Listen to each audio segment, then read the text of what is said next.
পরশু থেকে গরমের ছুটি, আর রোজ রোজ স্কুলে আসতে হবে না। সারা দিন পেছনের বাগানে খেলে বেড়াবো। তুইও চলে আসবি। আমি তো ছুটি পড়লেই মামা বাড়ি চলে যাব। মামা বাড়ি? হ্যাঁ রে, আমাদের তো ব্যাগ গোছানোও হয়ে গেছে। বাবা তো কবেই ট্রেনের টিকিট কেটে রেখেছে। তোরা ট্রেনেও চড়বি? আমার মামা বাড়ি তো সেই কত দূর শহরে, ট্রেনে করেই তো যেতে হবে। কত মজা হবে।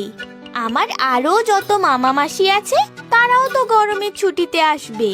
ভাই বোন দাদা দিদি মিলে দারুণ মজা করব। দিদা তো রোজ আমাদের সব ভাই বোনেদের জন্য কত সব ভালো ভালো রান্না করবে। ইস, চুপ কর, আর বলিস না। শুনেই মনটা খারাপ হয়ে গেল। মন খারাপের কি আছে? তুইও জানা মামা বাড়ি। ধুর, আমার মামার বাড়িই নেই। এ আবার হয় নাকি? সবার মামা বাড়ি থাকে। কাকিমাকে জিজ্ঞাসা কর, দেখবি ঠিক বলবে। আমি আজকে যাই, বুঝলি? কাল স্কুলে আসবি তো? হ্যাঁ, আসবো তো। অজয় স্যার তো কাল হোমওয়ার্ক দেবেন। স্যার খুব ভালো। ইস, অজয় স্যার কেন যে প্রথম থেকে আমাদের স্কুলে ছিলেন না, তাহলে গত বছর ইংরেজিতে এত কম নম্বর পেতাম না। ধুর বোকা, তুই কিচ্ছু জানিস না। স্যার তো আগে শহরের বড় বড় স্কুলে পড়াতেন। বিদেশেও নাকি ছিলেন বেশ কিছু বছর। অনেক পণ্ডিত মানুষ উনি। এবার গ্রামের স্কুলে পড়াবেন বলে সব ছেড়ে এখানে এসেছেন। বাবা, তুই এত কথা জানলি কি করে? আমার বাবা তো স্কুল কমিটিতে আছে। বাবাই বলেছিল মাকে, আমি শুনেছি। কিন্তু ওনাকে দেখলে মনেই হয় না উনি এত বড় একজন।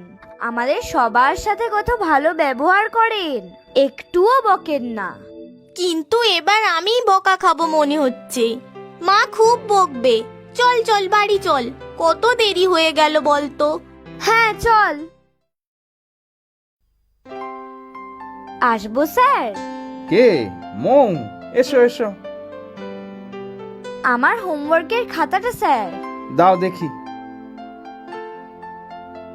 বাহ, সব ঠিক করেছো তো। একটা ট্রান্সলেশনও তো ভুল হয়নি। খুব ভালো। আগে ইংরাজি খুব ভয় লাগতো স্যার, কিছুই মনে হতো বুঝতে পারতাম না। আপনি আমাদের স্কুলে আসার পর থেকে আর ভয় লাগে না, বিষয়টা খুব সহজেই বুঝতে পারি। ঠিক আছে, কোথাও অসুবিধা হলে বলবে, আমি আবার বুঝিয়ে দেব।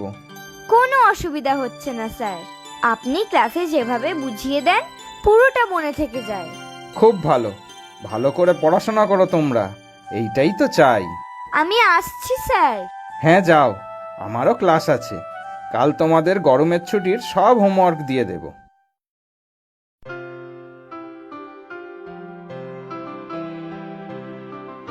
কি গো, কখন থেকে বাইরে থেকে ডাকছি? তুমি এসে গেছো, একদম বুঝতেই পারিনি। আবার তুমি চোখের জল ফেলছো? এতগুলো বছর হয়ে গেল। না গো, আসলে আলমারি গোছাতে গিয়ে একটা পুরনো খামের মধ্যে ছবিটা পেলাম, তাই একটু।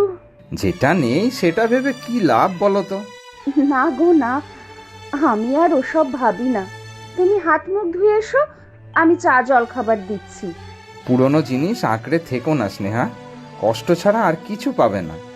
জানি গো, ভোলার চেষ্টা করি, কিন্তু ভুলতে তো পারি না।